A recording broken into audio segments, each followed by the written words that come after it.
할렐루야. 오늘은 2월 1일 토요일 아침 묵상 시간입니다. 오늘 우리에게 주시는 하나님의 말씀은 여호수아 21장 44절에서 45절까지의 말씀입니다. 여호와께서 그들의 주위에 안식을 주셨으되 그 조상들에게 맹세하신 대로 하셨으므로 그들의 모든 원수들 중에 그들과 맞선 자가 하나도 없었으니 이는 여호와께서 그들의 모든 원수들을 그들의 손에 넘겨 주셨음이니라.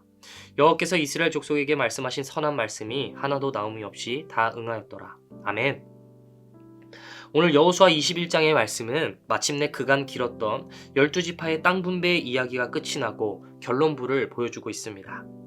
오늘 이스라엘 백성들은 드디어 하나님이 조상들에게 약속하신 땅을 기업으로 얻게 되었고 약속이 성취되었음을 목도하고 있습니다. 여러분, 오래전부터 하나님께서 나에게 주신 이 약속이 내가 숨쉬고 만일 내가 살아있는 동안에 이루어진다면 여러분의 기분이 어떠실 것 같으십니까? 네, 두말할 것도 없이 무척 행복하겠죠. 야, 이것이 하나님께서 나에게 약속하신 기업이구나.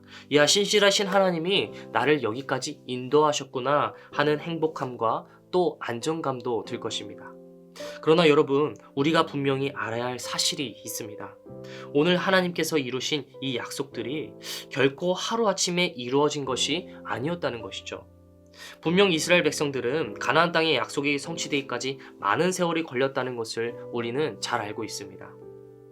그 속에서 하나님께 감사한 일도 많았겠지만 분명한 것은 인간이기에 도무지 이해할 수 없는 하나님의 방법과 또 때론 시간 속에서 답답한 마음도 있었을 것입니다. 하나님의 때를 기다린다는 것은 그만큼 이들에게 많은 연단과 인내를 필요로 했기 때문이죠. 하나님이 가라면 가고 멈춰서라면 멈춰서야 했던 삶들, 내가 나의 욕망대로 사는 것을 포기하고 하나님의 사람으로 깎여가는 그런 일련의 과정들이 결코 쉽지 않은 삶이었다는 것입니다. 그러나 여러분, 이들은 이것들을 통해서 하나님의 율례를 배웠습니다. 이 과정 속에서 하나님의 방법과 하나님께서 당신의 사람을 어떻게 인도해 가시는지를 배우게 되었다는 것입니다. 그러므로 이들은 하나님의 연단으로 오늘 정금같이 다듬어진 하나님의 사람이 되어 가나안 땅의 축복을 누리게 되었다는 사실입니다. 네, 여러분, 그래서 저는 이런 이스라엘 백성들의 출애굽 사건을 볼 때마다 정말 이것이 하나님과 인간과의 관계성을 보여주는 대표적인 모델이라고 생각이 되어집니다. 다시 말씀드리자면 출애굽부터 가나안에 이르기까지 펼쳐졌던 이런 일련의 과정들이 우리의 믿음의 삶과 매우 닮아 있다라는 것이에요. 여러분, 우리를 한번 생각해 볼까요? 예수님을 믿어도요, 우리의 삶은 단 한 번에 바뀌지 않습니다. 맨날 우리가 형통 이야기는 하지만 그렇게 한 번에 이루어지는 것이 거의 없다라는 것이죠. 여전히 우리의 인생 가운데에는 희노애락이 공존합니다.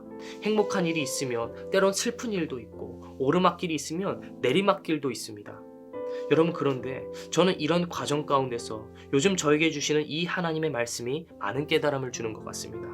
시편 90편의 말씀인데요, 이렇게 기록되어져 있습니다. 우리에게 우리날 계수함을 가르치사 지혜로운 마음을 얻게 하소서. 이 말씀은 이런 이야기입니다. 우리에게 우리 날을 계수함, 우리가 살아가는 날들을 알게 하사 지혜로운 마음을 얻게 하소서.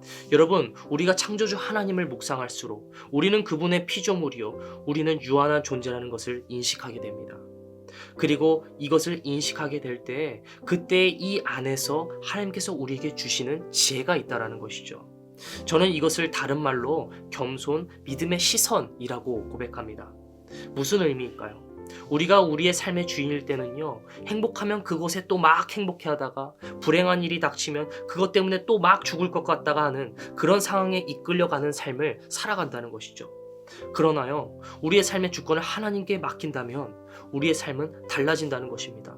상황을 이기시며 이 상황들을 통해 나를 만들어 가시는 하나님을 바라보므로 상황에 매이지 않는 삶을 살아가게 된다는 것이죠. 행복한 상황 가운데서는 하나님께서 나에게 주시는 복에 감사할 줄 알게 되고, 또 고난 속에서는 하나님이 이 고난을 통해 나를 또 어떻게 다듬어 가실까 하는 기대와 설렘으로 이 고난을 넉넉히 이겨낼 수 있게 된다는 말입니다. 사랑하는 성도 여러분, 오늘 말씀을 정리하겠습니다. 하나님의 사람에게도 인생의 희노애락은 똑같이 주어집니다. 그러나 하나님의 사람은 이 희노애락 하나하나에 영향을 받는 것이 아니라 오히려 이것을 통해 나라는 사람을 다듬어 가시는 하나님을 바라보게 된다는 것입니다.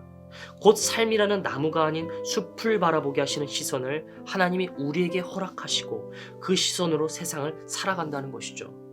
바라기는 25년 이 한 해 우리의 신앙 가운데 이런 도전이 생기기를 소망합니다. 오늘 45절 본문 말씀은 다음과 같이 증언합니다.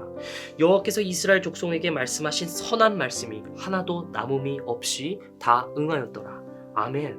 하나님께서 이스라엘 족속에게 약속하셨듯 우리 개개인의 삶에 약속하시고 예비해 두신 비전이 있습니다. 이 비전은 절대로 꺾이지 않으며 실패하지 않습니다. 우리의 삶을 견인하시는 분은 우리의 창조주요 만왕의 왕이신 하나님이시기 때문입니다. 그 하나님을 신실하심을 신뢰함으로 고난 가운데서도 또 기쁨 가운데 있을지라도 모든 상황을 통해 나를 만들어 가시는 하나님을 바라보십시오. 우리의 믿음의 닻을 하나님께 걸고 하나님께 붙들려가는 사랑을 우리 모든 신내교회 성도 여러분들이 다 되실 수 있기를 주님의 이름으로 간절히 축복합니다.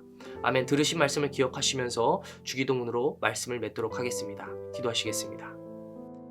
하늘에 계신 우리 아버지여, 이름이 거룩히 여김을 받으시오며 나라가 임하시오며 뜻이 하늘에서 이루어진 것 같이 땅에서도 이루어지이다. 오늘 우리에게 일용할 양식을 주시옵고 우리가 우리에게 죄진 자를 사하여 준 것 같이 우리 죄를 사하여 주시옵고 우리를 시험에 들게 하지 마시옵고 다만 악에서 구하시옵소서. 나라와 권세와 영광이 아버지께 영원히 있사옵나이다. 아멘.